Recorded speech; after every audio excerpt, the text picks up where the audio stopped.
Hello, everyone. Welcome to another conversation with Age in Spain. Today with us, we have Bradley Abreu, our general coordinator, regional coordinator for the area of Catalonia. Today, we will go through several topics, but it will be a conversation mostly centered on UK nationals living in the area of Catalonia. So, of course, some questions that you might have from other areas might not get fully answered here, but we will do our best to have a comprehensive review of the whole process, as well as some particularities in Catalonia. First of all, Brad, could you introduce yourself so people get to know you a bit better? Yeah, sure. Well, thank you so much for having me on Facebook Live today, Mark, and I'm really happy to be here and to be able to talk to everybody and answer and take some questions. So a little bit about myself. So I've been working with Age in Spain since June of last year. Myself and Mark and another staff member were the first people to join the team and get the residency project kind of like up and running and ready to be able to kind of like take phone calls and emails and responses and things like that. So I'm originally from Australia. I used to live in the UK for about 4 years in London. I have a degree in communications, like majoring in public relations with a minor in journalism. My professional background is around working with not-for-profit organizations and around volunteer management. So I've lived in lots of different countries around the world and worked with lots of different not-for-profit organizations in Australia, New Zealand, South America, London, and now here in Spain as well.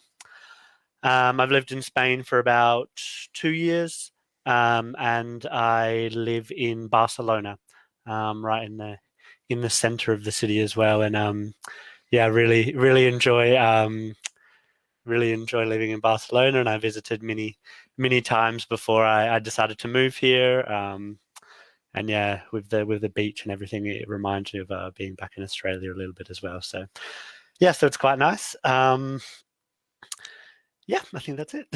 Yeah, for the viewers looking right now, I am definitely a witness to the experience of Brad. He's done an incredible job in Catalonia, the region where we initially started in Age in Spain together with the Balearic Islands, where all the first live events happened. We met the first contacts. We started developing our residency project here. So I can be sure that this conversation will be very interesting for me as well, but also for everyone looking at us right now. Let's start with the basics, Brad. I would like to recapitulate a bit on the theme that is the reason for this live event to happen, which is the residency process, right? Can you give us a summary of what is the residency process, what are the main lines of the withdrawal agreement, and the main steps? Okay, so for UK nationals who were living in Spain before the end of 2020, they can apply for residency under the withdrawal agreement. And essentially, the withdrawal agreement guarantees the UK nationals' rights in the country where they're resident. So essentially, UK nationals that were living in Spain before the end of 2020 will be treated as EU citizens in Spain, and will maintain the rights that they had as EU citizens post Brexit, basically. So to apply for residency, it's a two-step process. The first step is with the immigration department or the extranjeria office, and this is the part where you prove that you have sufficient means, healthcare, and that you meet all of the requirements for residency in Spain. Okay. we'll discuss a little bit later exactly like how you go about it all and everything. But yeah, essentially the first part is proving to immigration that you meet the requirements for residency. The second part is applying for the TIE card itself. And the TIE card is the Tarjeta Identidad Extranjería, the extranjero, sorry. And essentially, it's just the residence document. So it looks like a driver's license. It's got your picture on it, biometric details on it, and it's the document that you use to prove that you're resident in Spain. That document has a 5-year validity for someone that's a temporary resident, so someone that's been resident in Spain for 5 years or less. And if you've been resident in Spain for 5 years or more, then the TIE card will have a validity of 10 years there as well. Thank you for the explanation, Brad. I have just a couple questions regarding this matter. The first one is regarding the coverage of the withdrawal agreement. There's been a big conversation around who is entitled to apply for this UK specific TIE and who will need a visa to come to Spain from 2029 onwards. The main line was that the person should apply for this TIE before the end of 2020. However, because of the lack of appointments and other issues, many UK nationals living in Spain, that have been living in Spain for years even, found themselves without an appointment in 2021. What's the situation for these people?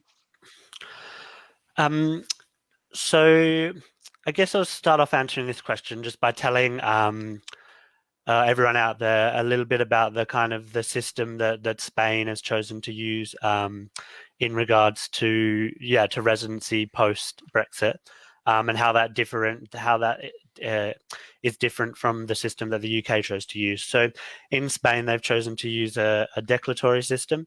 And basically that means that as long as you can prove that you were living in Spain before the end of 2020, then you can still apply for residency. Given this system, there's actually no time limit to apply for residency. Obviously, we recommend everybody to apply as soon as possible. And the longer that you kind of leave it, there is potential that the Spanish government can issue fines because you've been living in the country without a valid residence document before that. Before that period. But we don't believe that that's going to be this year. We believe that it'll be after maybe 6 months, a year, or 2 years if people try to apply after that. Okay. In the UK, they've chosen to use a constituent. I think that's the correct name. It may be different. I apologize if it is. But yeah, basically, everybody has to register as a resident in Spain. In the UK, and yeah, so they have like a different system where they're asking people to use an app to register as a resident, but everybody that is an EU citizen that's living in the UK needs to go through this system and to apply for residency again in the UK and get a new status. So the two systems are a little bit different. And kind of the main question that we get on the residency helpline, or one of the big questions this year, is what is considered sufficient proof that I was living in Spain before the end of 2020? So we've had a little bit of information from the Spanish government in the Brexit guide that they released earlier this year. And in that guide, they stated that things like being registered on the padron, which is being registered with your local town hall, and having the empadronamiento certificate, which is kind of like a census certificate. That's one of the pieces of evidence that you can use. You can also use a rental contract if you're renting in Spain whilst you're living here. You can use a deed to a property. So if you've owned a house before the end of 2020, then that can be used as evidence as well. Alongside that, you can also use things like utility bills, so electricity, water, taxes that you pay the council, and other things like that.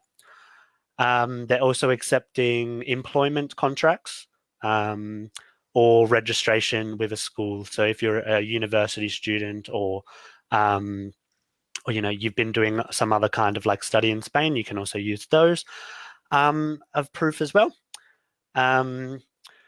Those are kind of the main ones and kind of the best way to prove that you were living in Spain before the end of 2020. But what we always say to people is the more proof that you can provide that you were living in Spain before the end of 2020, the better it's going to be for your application and the more likely it is that it's going to be accepted. So those are the best documents, but any other official documents that prove that you were living in Spain should also be presented along with your application.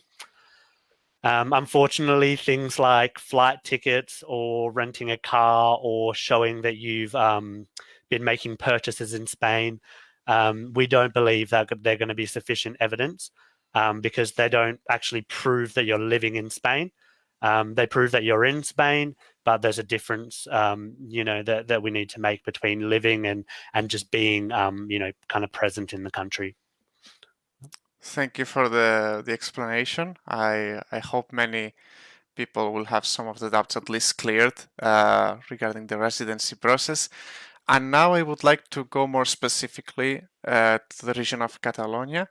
We know that in general, the different immigration offices in all around Spain present some inconsistencies regarding how things are done in one province with and another, in one comunidad autónoma and another. And we've been aware that in Catalonia specifically, there are inconsistencies between even the regions within Catalonia, right? So how has it been so far? Which inconsistencies have you seen as a regional coordinator in Catalonia? So probably the biggest inconsistency that we've seen, and Marc is well aware of this as well, and he's been working very closely with myself and with the embassies and the consulate in Catalunya and with the extranjería offices in Catalunya as well. But the biggest inconsistency we've seen is with the Girona office. So at the beginning of the project, there wasn't even appointments available for UK nationals, and with the option, which was kind of like a Brexit option, was not even available in Girona. So we had lots of people come to us saying that they couldn't book an appointment, or they booked an appointment and they got there and they were told this is not the correct appointment, but it wasn't available. So Marc actually went to meet with a representative from the extranjería up there in Girona and was able to get them to open appointments for that Brexit option. Unfortunately, that office is very understaffed. So although the appointments were made available, it was very, very difficult for people to even get an appointment. And as I'm sure that lots of you guys are well aware, people were, or lots of you guys have done yourself, people were waiting on the Sede Electronica website at all hours of the day, refreshing, trying to click and just still not being able to get appointments. So what we're recommending for people up in that region, the Costa Brava, Girona region, is to apply online using a digital certificate, or having a representative apply online using their digital certificate as well. So people like gestorías or gestors or English-speaking lawyers, assessors, people like this can assist and use their digital certificates or their claves to be able to submit the applications online. And we think that's the best kind of the best way for people in that region to submit their applications. In Barcelona, I guess the biggest difficulty for a lot of people in Barcelona was collecting their TIE card.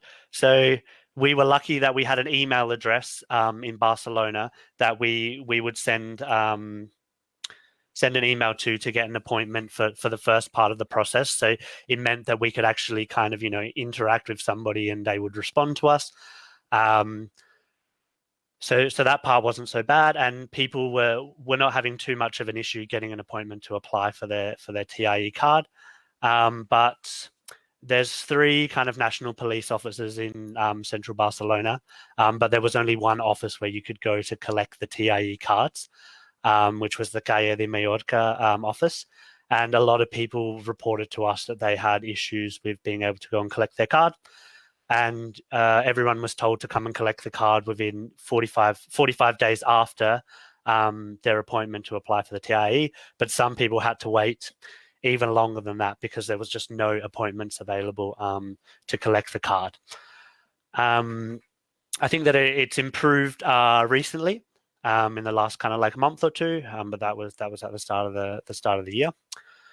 For the Tarragona region, like everywhere in Spain, there has been some difficulty with getting appointments, but it hasn't been too bad. So it hasn't been like the Girona office, in terms of getting appointments.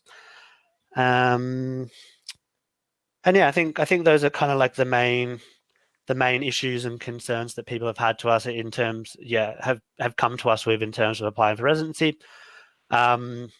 With the Girona office as well, we're also now seeing that the processing time of applications is taking a lot longer than we would have expected. The kind of information that we have from the Spanish government says that it will take around 3 months for them to give you a response. But currently in the Girona office, it's taking about 5 to 6 months for them to process the applications and to get back to people. And we're actually telling people that they should expect to wait around that kind of time period, to get a ruling on their residency application. It is unfortunate because there's some other associated procedures that you can't do until you have the residency document. So, for instance, like exchanging a driver's license or registering for healthcare if you're a pensioner and an S1 holder. So it is really unfortunate. But if people are having issues with those processes, they can contact the helpline, and we have some kind of information and advice that we can give to people about how they can get around that and how they can make sure that they have access to healthcare, or that they're still legally driving in Spain and things like that as well. Also, talking now about people, I'm aware that you're organizing several live events in Catalonia for the next weeks. Can you give us a hint of what to expect, where you will be? Exactly. So we're trying to give most people in Catalonia the chance to come and talk to us. So doing events in Barcelona. So we've got 2 events at a Taste of Home English shop, which is in central Barcelona. So they're going to be next Thursday and Friday. And one event will be during the day, and on the event on Friday will be in the evening to give people that are working the opportunity to come down and have a chat with myself and some volunteers as well. We're doing an event in Sitges next week. The week after that. And on the 16th of April, we'll be in Lloret del Mar on the Costa Brava. And the 23rd of April, we're going to be down in Mora de Ebre, which is a small town close to Tarragona and Tortosa. So if you go onto our Facebook and our website, you can see the full details of those events. But basically, we'll be there answering questions, taking inquiries, and just generally helping people, that prefer to kind of talk to someone in person.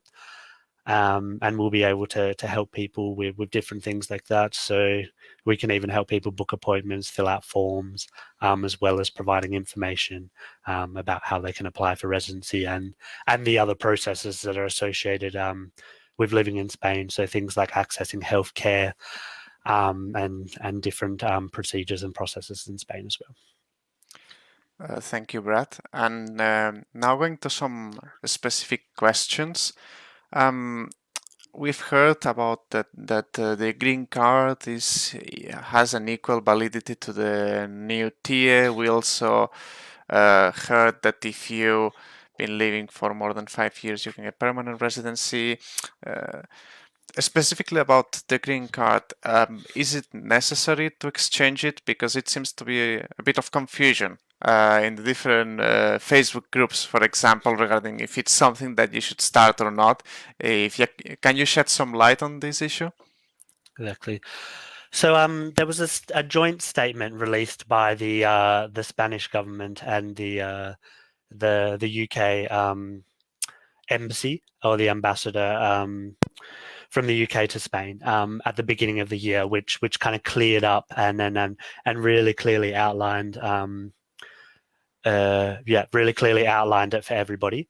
And what that statement said was that the green residence certificate, so it could either be the small credit card size green residence certificate or the larger A4 size green residence certificate. So both of those documents are valid residence documents, and they guarantee your rights in exactly the same way as the new TIE card for UK nationals guarantees your rights. So currently, it's voluntary to make the exchange of those green certificates for the TIE. As an organisation, we are recommending that everybody does make the changeover to the TIE, and we have three kind of reasons why we would make that recommendation. The first one being that, as you're all probably aware, the green certificates are very flimsy pieces of paper. You're told when you get them not to laminate them or alter them in any kind of way. So as good foreigners in Spain, we don't do that. But the writing can come off very easily, or they get lost or damaged very easily. So the new TIE cards are going to be similar to a driver's license. So they'll be plastic cards, which are a bit more sturdy than the old green pieces of paper. So that's one of the reasons. The second reason is that the new TIE cards are actually biometric, so they have your fingerprints associated with them, and they will also have a picture of you on it as well. So you can use them as a form of identification. You can use the TIE to travel within Spain, and you can also use it if you need to present ID at your local ayuntamiento or social security office or things like that as well. So it's a form of ID. And the last reason why we're recommending that people do make the exchange is that on the TIE card itself, it will actually state that your rights are guaranteed under Article 50, which is the withdrawal agreement. So I guess in some ways, it's the kind of the best way to guarantee that that your rights are that your rights are guaranteed. So that's why we would recommend people to make the change. But just to be clear, the green residence certificates are still valid residence documents in exactly the same way as the TIE are, and they guarantee your rights in exactly the same way. I see that some questions are already coming in, but I see one specifically that fits quite well this current conversation. It comes from Esteban Garcia Sanchez, and it says, "Hi, can you help? I changed to the TIA last year, but it's one of the wrong worded ones. In Alicante, how do I change it? They say go to the police, but in Alicante it's two offices. One for the order and one to collect. Which and how?" Okay, do you want to answer this question, Brad? Yeah, I can answer this. So, this was one of the issues that Marc and I raised with the Extranjeria National Police in Barcelona when we met with them a few months back. And what they said is that even if the TIE card has the incorrect information on it, so for instance, some people were reporting that their TIE card said they were a family member of a UK national, when in fact they were applying as a UK national under the withdrawal agreement themselves. The National Police said that those cards are still valid, and your rights are still guaranteed in the same way with those cards. So you don't have to exchange it if you don't want to. But for those people that did want to have the correct kind of information listed on their card, then they recommended that you need to book another appointment with the National Police again. You need to take the paperwork again, so the EX23 form and the other documentation that you need to apply for the TIE.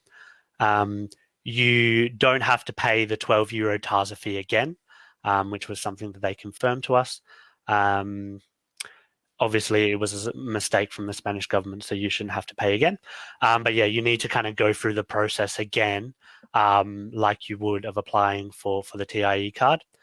In answer to your question specifically, you said that there was one office where you applied for it and one office where you collected it. So yeah, you need to make an appointment with the office where you applied for the TIE card initially. And then when you get there, make sure you take the old TIE card with the incorrect information on it, and they should be able to make the exchange for you free of charge and make sure that they have the correct information on it as well. And one other thing that we've been seeing happening, not so often in Catalonia, but in other regions of Spain as well, is that people are getting TIE cards with an incorrect issue date on it, or an incorrect an incorrect start date for their residency in Spain. So there was people who'd been resident in Spain for 6 years, but they were only issued a TIE card that was a temporary resident card, which is not correct. So the same kind of process applies for those people as well, and they can go back and do the same process again. Just to make sure that everyone here understands it, when we say do the process again, we mean the appointment with the police where you got your fingerprints taken. So not about the first part of the process where you had to present all the documents that is with the immigration office. You're done with that. If you have something that you want to change from your card, the appointment is like the one you did for your fingerprints with the police. One more question, Brett. What if someone has lost the green certificate? What can they do? Okay, thanks for that question, Mark, because that was one that actually came up a lot in Catalonia, especially in Barcelona. So the process for that is that, as you might be aware, if you already have the green resident certificate, you don't have to do the first part of the residency process with the immigration office.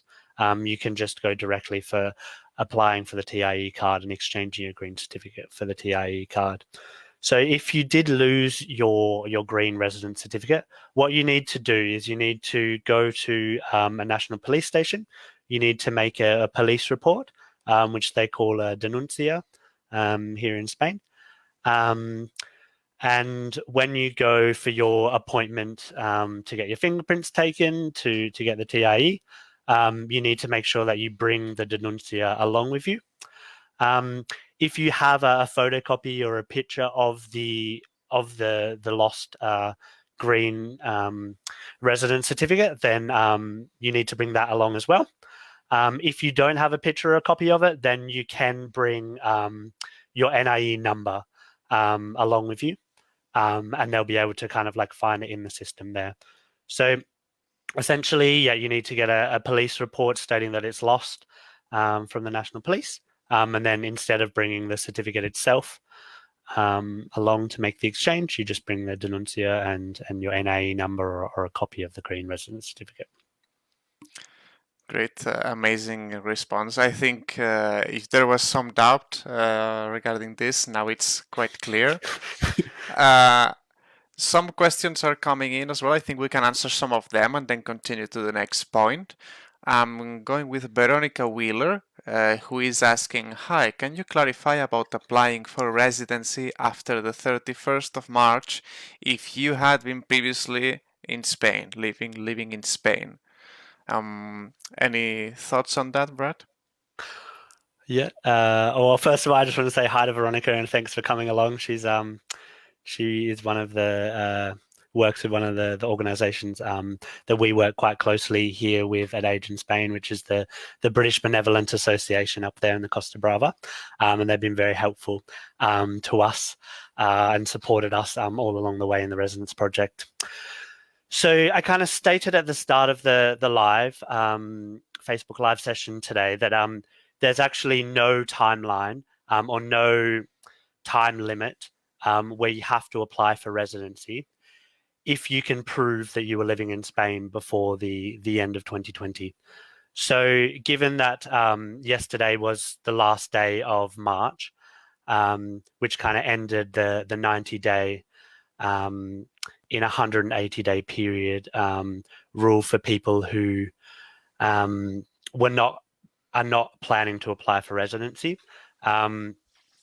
Given that, that was the end of the day, a lot of people were under the impression that they had to apply for residency under the withdrawal agreement by that date as well. But it's not true. If you can prove with those documents that we mentioned at the start of the Facebook live session, if you can prove that you were living in Spain before the end of 2020, then the 90-day and 180-day rule doesn't apply for you. We would recommend that you do apply for residency as soon as possible, just to make sure that you don't receive a fine, or to make sure that you have the correct residency documentation, and to make sure that you're able to access all of the services available to residents in Spain.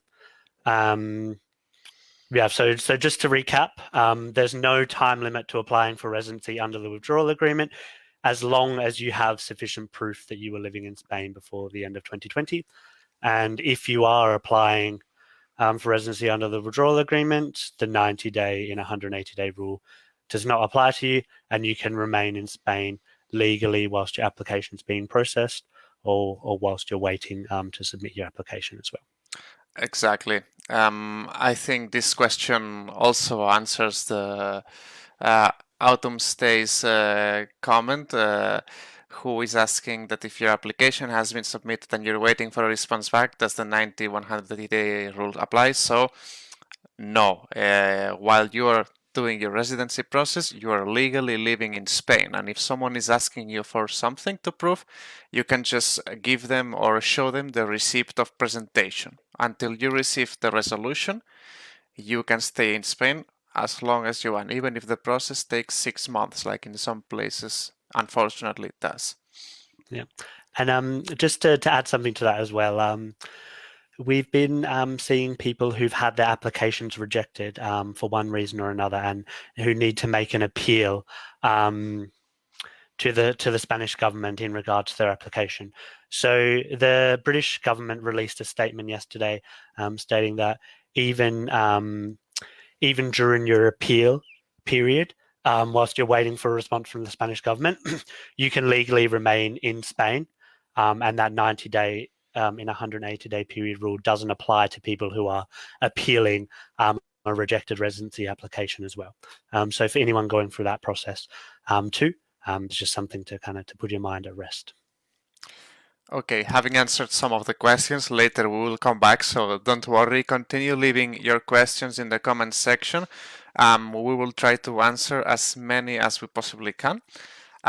For now, we will move on to the next point of our conversation, which is particularities that we have about the residency process in Catalonia regarding the application, how to book an appointment, how the system works in general. So, Brad, what can you tell us? Okay, so I already kind of briefly mentioned this before, but we'll go into a little bit more detail now. So, as I said before, if you've never had residency in Spain before, it's a two-step process to apply for residency. So the first step is done with the Extranjería office, which is the immigration office here in Spain. So each of the different regions in Catalonia have slightly different ways of applying for an appointment for that first part of the residency process. Okay, so in Barcelona, I mentioned before, there's an email address. It's a Brexit email address. So anyone who would like to book an appointment in Barcelona can get in touch with the residency helpline, or can send us an email, and we're happy to provide that email address to you. In Girona, as we mentioned before, it's an online booking system for that first part of the residency process, but we are recommending that people in that region do apply using a digital certificate, or having someone submit the documents on their behalf using a digital certificate, because it's been very, very difficult to get an appointment. Okay. In the Tarragona region, you need to book an appointment online using the Sede Electronica system again. And in Lleida, there's a telephone number which you can use to contact the Extranjeria office and book an appointment. So yeah, as you can see, it does differ even within our region of Catalunya, and it differs across the country as well. So when people do get in touch with us at the residency helpline, it's really important for us to know where they're calling from and a little bit more information about their circumstances, so that we can provide you with the most kind of accurate and specific information for your case and for your circumstances. Okay, so that's for the first part of the residency process with the Extranjeria office. And for the second part of the residency process, which is applying for the TIE card, which is done with the National Police. This is the same all over the country, and it's the same in all the regions of Catalonia as well.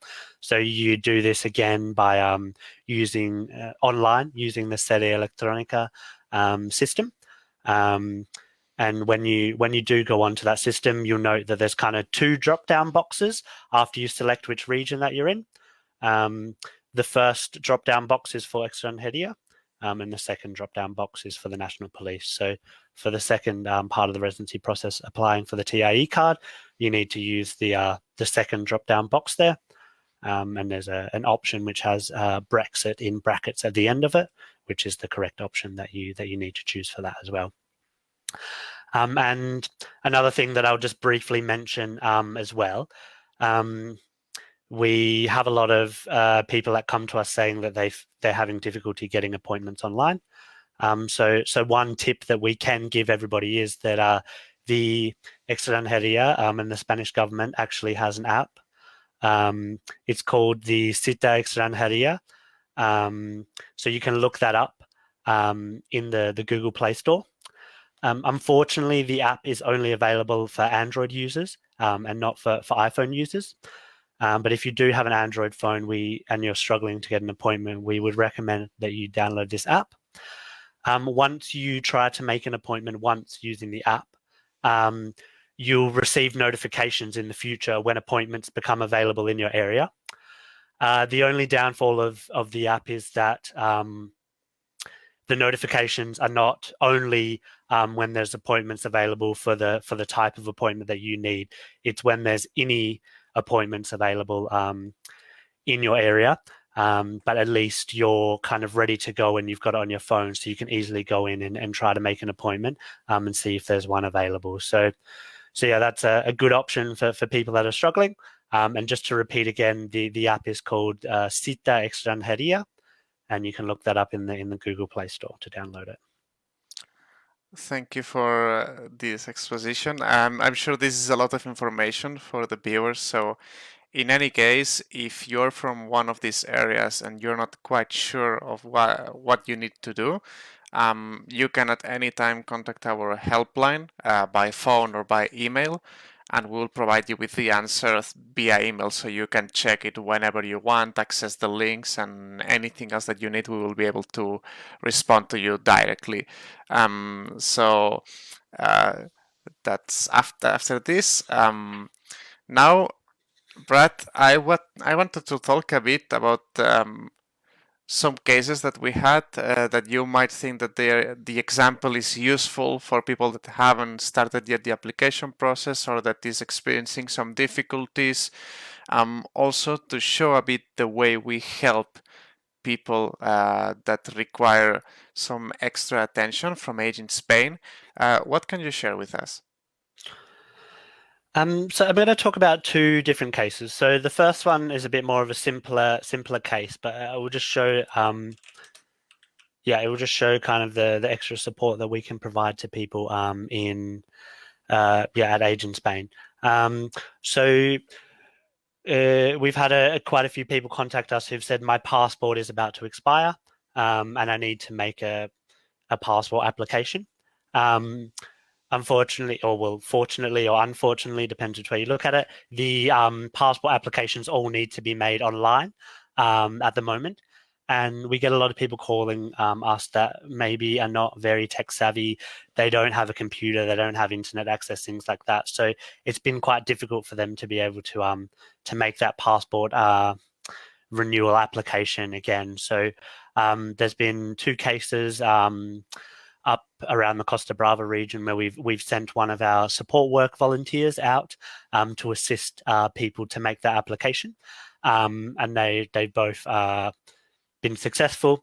For anyone that's ever done the process, it's actually quite difficult to get a photo that's accepted, by that system. So that's another thing that the volunteers have been trained in and are able to help people with as well. And that's kind of like the first step in the process. Someone needs to have a valid identification document from their country of origin, so from the UK, to be able to apply for residency. So without that, these people that we've assisted would not have been able to apply for residency in Spain. So that's one of the things that we've been able to help and kind of go that extra mile to be able to assist with. Another case that we had was a couple who were applying for residency. Only one of them was receiving a state pension, and that was kind of the money that they lived off, and that was going to be the sufficient means that they both had to present as a part of their residency applications. Unfortunately, whilst we were assisting this couple, the gentleman passed away. The the the lady unfortunately wasn't the one that was receiving the UK state pension. So unfortunately, she didn't have any savings or anything else to use to show that she had sufficient means to support herself to remain in Spain. So with the help of our support coordinator, who's Kate Locke, who also lives here in Catalunya as well, and she's been doing a fantastic job since she started in December last year. We were able to help this lady to apply for a widow's pension here in Spain, and she's recently started receiving it, and now that she's receiving that pension, she has income to show that she has sufficient means to be able to support herself in Spain, and we're carrying on the process of helping her to submit her residency application as well. And yeah, myself and Marc have actually been to visit this person as well, and we've been providing that kind of like in person one-to-one support for those cases and those people who really need that kind of extra assistance and can't do some of the processes by themselves. Thank you for the examples. I think they illustrate quite well that getting your residency is not the only thing that affects UK nationals living in Spain, and that more often than not, residency is just a stepping stone to access other rights that are sometimes essential for some people that might find themselves in a vulnerable situation, to put it lightly. And yes, and from Age in Spain, we will continue supporting anyone that needs help on residency. But we also understand that there are other things that sometimes limit the ability of someone to apply for residency. And if you find yourself in that situation, do not hesitate contacting us also, so we can try to find a way and help you sort out your status and your situation. Now, yes, now we will jump right ahead to the Q&A section of this meeting. And we will start with the question that is coming from Andy Spain. I presume Spain is not your surname, but that you live in Spain. And the question is, uh, if you get to healthcare, if you get to healthcare, could you address COVID vaccination in Catalonia specifically if one is not on CatSalut and not entitled to it, but do have a private health insurance and are on a padron? Is the padron a trigger for a vaccine appointment? Brad, can you shed some light in this question? So obviously it's an ever-evolving kind of like situation, and there's always new kind of like updates and information coming about in regards to vaccine and in regards to kind of COVID in general. For those people who are who have private health insurance in Spain, we've had information that the Spanish government is working with is in contact and communication with private health insurance providers to work out a system to notify private health insurance holders when they're eligible for a vaccine. So the Spanish government wants to provide vaccines to everybody that's living in Spain as a part of their COVID-19 kind of plan and actions. So they're looking into ways that they can do that moving forward so that they can be offered. Recently, we've heard from several people who've been able to register with their local CAP medical centre, which is what we call it here in Catalunya, and been able to get a medical card, or the CatSalut card that Andy kind of referenced in his question, without actually, without it contributing to the social security system. So generally, you need to be working or being a S1 holder, which is an agreement between the UK government and the Spanish government for UK state pensioners, which allows them to access healthcare in Spain. So normally you have to be in one of those groups to be able to get a CatSalut card. But given the pandemic, we've heard from others that if you take your padron, a social security number, a valid identification document, then you can be registered for a CatSalut card, and your name will kind of go onto the list of people who'll be offered a vaccine once their age group or once they're eligible, essentially. So you do need to have a social security number as well, which we can provide you information about how you can apply for that, and you can actually do that online without having to go to one of the social security offices as well. But yes, with the padron and the other documents I mentioned, you can get a CatSalut card, which allows you to access the vaccination in Spain. Great. We have one from James Pritchard. Can you help with getting DGT appointments, specifically at the Tarragona office? Hi, James. I'll take this one because the answer is quite straight. We can assist you giving you the information that you need to apply, and we will be happy to do so. You can contact us, sending us an email, Facebook message, or giving us a call to our residency helpline, and we can send you a complete guide with pictures even of every single step that you need to make to book for an appointment. Yeah. Okay. Can I just mention something on that point as well, Marc? Absolutely. So I talked to somebody earlier this week in the Tarragona region. They were, so I'm sure that you're all aware that if you wanted to make a request to exchange your driver's license without having to sit the driving test again, you had to make that request before the 30th of December. So I spoke with someone earlier this week who said that they had made the request earlier before the end of last year. They themselves had been trying to get an appointment to actually make the exchange. And they were contacted by the DGT in Tarragona and given an appointment to go and make the exchange. So what I would say, I'm not sure if that's going to be the same across the Catalunya region, But for the Tarragona region, it seems like if you made the request to make the exchange before the end of last year, that they will contact you to let you know when they have an appointment available. So. Great. Another question from Veronica Wheeler. Is there now a new ruling about the frequency of updating padron? Well, to answer this question, Veronica, I believe that to present your documents, for example, for the residency process, the padron needs to be less than 3 months old.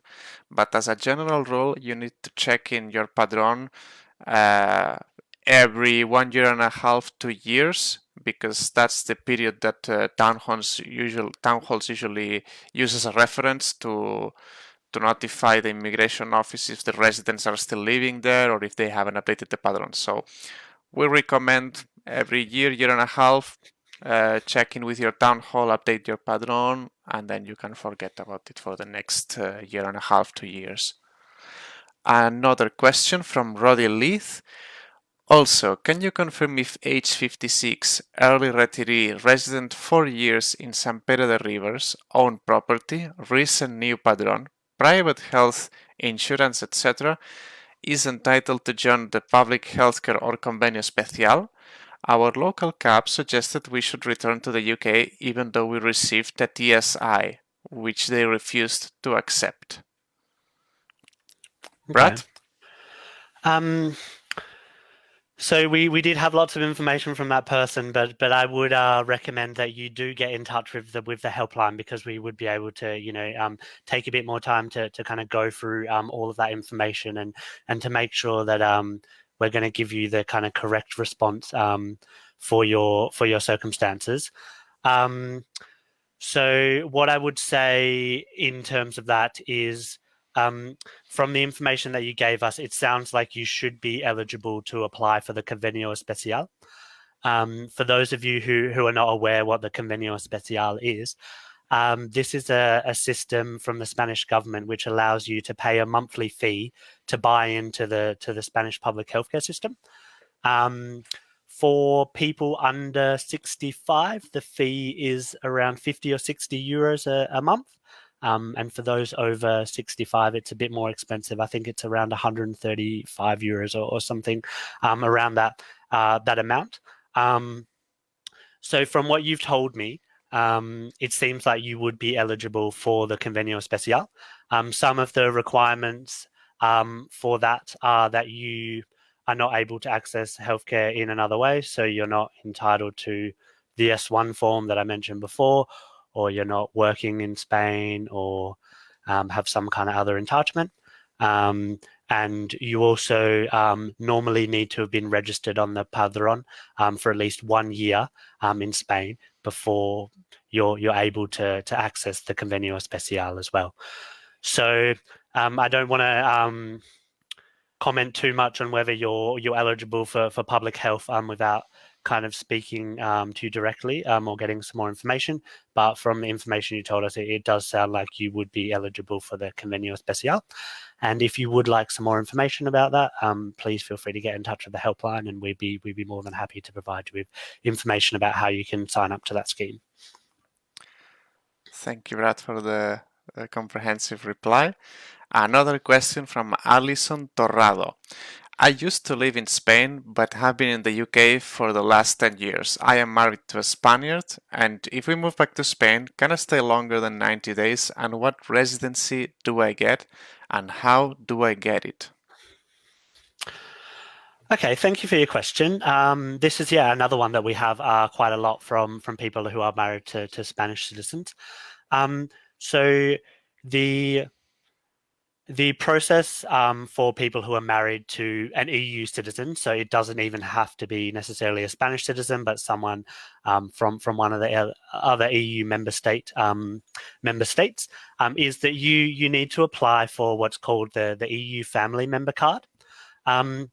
They say that you should do it within 3 months of arriving in Spain.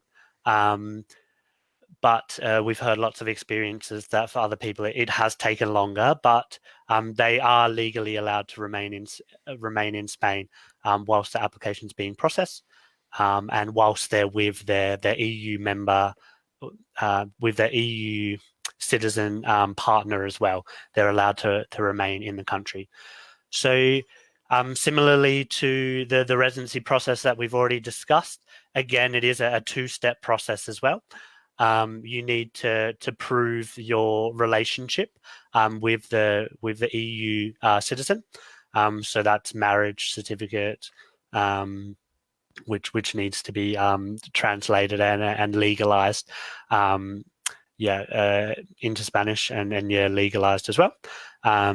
And you need to also show that you have healthcare coverage in Spain and that you have sufficient means to support yourself for the first step with immigration. And then you also have to go through that second step as well, which is applying for the TIE card.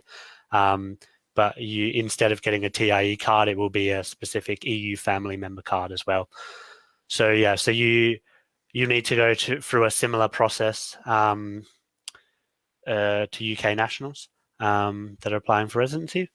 But you're able to stay whilst you're in that process, and you're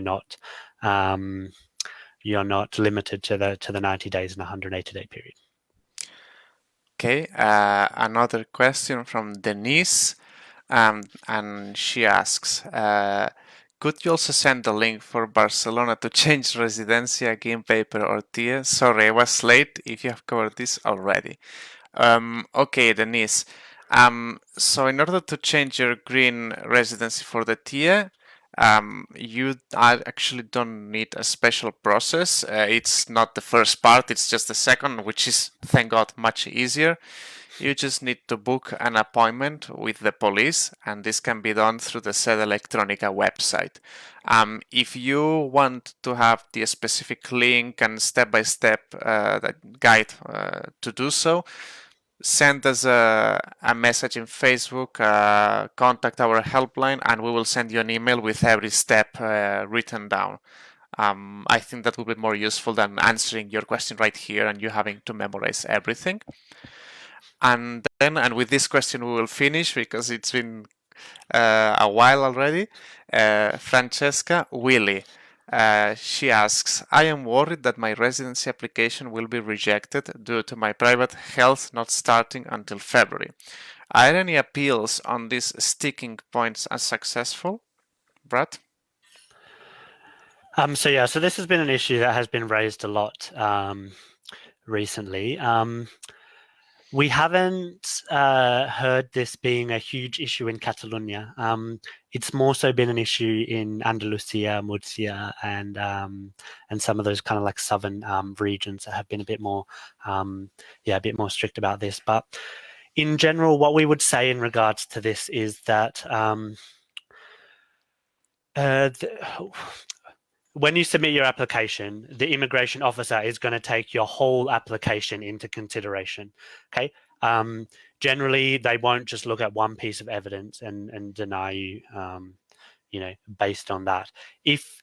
But what we would say is, if you have very few documents or not very strong documents that prove that you were living in Spain before the end of 2020, and your private health insurance was started in 2021, then that's going to reduce the likelihood that your application will be successful. Okay, if you have a lot of documents that prove that you were living in Spain before the end of 2020, and very strong documents to prove that, and your health insurance is dated in 2021, then it's more likely that your residency application will be accepted. We haven't been working specifically with anyone who has made an appeal against a decision about this, but I know that one of the other organisations who's running a residency project similar to us down in the Andalusia region, their name is IOM, the International Organisation of Migration. They have been submitting appeals on behalf of people who've had their applications rejected due to the healthcare being started in 2021, and currently they're saying that they believe the appeals will take around 1 year to be processed. So it's quite a lengthy process. But as I stated before, you can legally remain in Spain whilst the appeal is being processed. And we have raised this issue with the UK embassy here in Spain, and they said that they are in discussions with the Spanish authorities in regard to this as well. So what I would say is, yeah, I would appeal it if your application was rejected on those grounds. But for people who haven't submitted their applications yet, I would just say the more proof that you can provide that you're living in Spain before the end of 2020, the stronger your application is going to be, and the more likely it is the application will be accepted. Yep, and just for Francesca, one last thing is if you have your insurance dating in 2021, we've heard that some insurance companies sometimes can back the date of the insurance to 2020. So I suggest giving a call to your insurance and asking if this is possible, just to make sure that you can maybe you can even check that box as well for your application. So since you have nothing to lose already, you can ask them about this option. Okay, and I think with this we will close the event. It's been quite a dense one, but we had a lot of viewership and very engaged ones. So I thank you all for coming. I also want to thank you, Brad, for giving us some of your time to be here and answering questions about the Catalonia reason. And yeah, for everyone who is watching right now, make sure to follow our Facebook group. If you're not, you can subscribe to our newsletter to be aware of all the live events that Brad and other coordinators will do in the upcoming months. And very shortly, we will announce our next live event, which will be focused on the Balearic Islands. So I know there is a lot of you living there. I expect you to be there as well. Thank you everyone for coming and have a nice evening. Thank you, Marc.